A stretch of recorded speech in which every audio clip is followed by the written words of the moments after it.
Welcome my channel বন্ধুরা।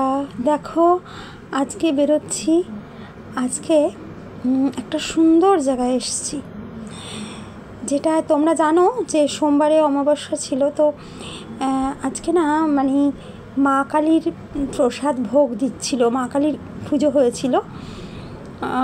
কালকে মনে হয় বাউল গান হয়েছিল সেই জায়গাটায়, তো কালকে আর যাওয়া হয়নি। আজকে সেই মায়ের কালী মায়ের পুজো উপলক্ষে আজকে খিচুড়ি ভোগ দেওয়া হচ্ছিল, তো খিচুড়ি ভোগ নিয়েছিলাম। হ্যাঁ, লাইন দিয়ে খিচুড়ি ভোগ নিয়েছি।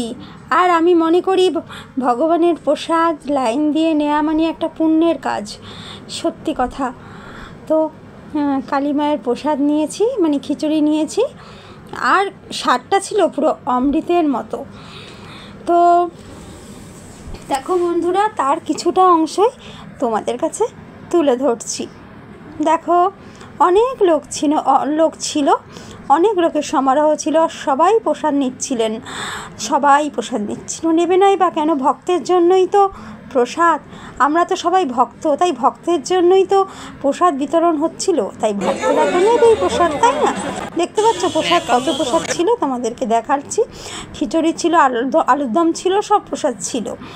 তো সত্যি মনটা ভীষণই ভালো লাগে, মনটা সত্যি ভালো হয়ে যায়, আর একটা অমৃতের মতো মনে হয় ভগবানের প্রসাদ। তারপরে মন্দিরে গেলাম। এই মন্দিরটার সঙ্গে তোমরা কম বেশি সবাই পরিচিত, মা কালীর মন্দির ছিল। তো তার আগে তো মা কালীর ভোগ খেলাম আরেকটা জায়গায়, আর এটা তো মা কালীর মন্দির ছিল, প্রতিষ্ঠিত মা কালীর মন্দির। সেখানে গেলাম, সেখানেও দর্শন করলাম মা কালীকে। এবার দর্শন করে একটু তোমাদের মন্দিরটা দেখাচ্ছি। আমি দর্শনটা করছি, দেখতেই পাচ্ছ। তারপরে মন্দিরটা একটু ঘুরে ঘুরে দেখালাম, সব মন্দিরগুলো একটু ঘুরে ঘুরে দেখালাম। এখানে সমস্ত মন্দির রয়েছে, আমি আগেও বলেছি। শনি বাবার মন্দির রয়েছে, রামকৃষ্ণদেবের মন্দির রয়েছে, রাধাকৃষ্ণের মন্দির রয়েছে, গণেশ বাবার মন্দির রয়েছে, মা কালীর মন্দির রয়েছে। হ্যাঁ, তো সত্যি কথা, এই মন্দিরে গেলে মনটা পুরোই ভরে যায়, মনটা পুরো মানে কি বলবো, একদম ভরে যায়, আনন্দে ভরে যায়।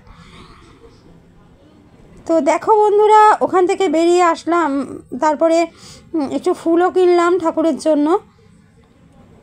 আমি তোমাদের মুখে বলে দিচ্ছি, এখনও মন্দিরে আছি, দেখতেই পাচ্ছ। মন্দির থেকে বেরিয়ে তারপরে ফুল কিনলাম, ঠাকুরের ফুল কিনলাম।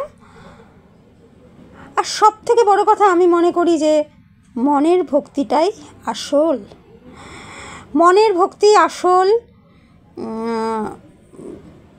স্বয়ং ভগবানের শক্তি রয়েছে, এবং তুমি যদি ভক্তি ভরে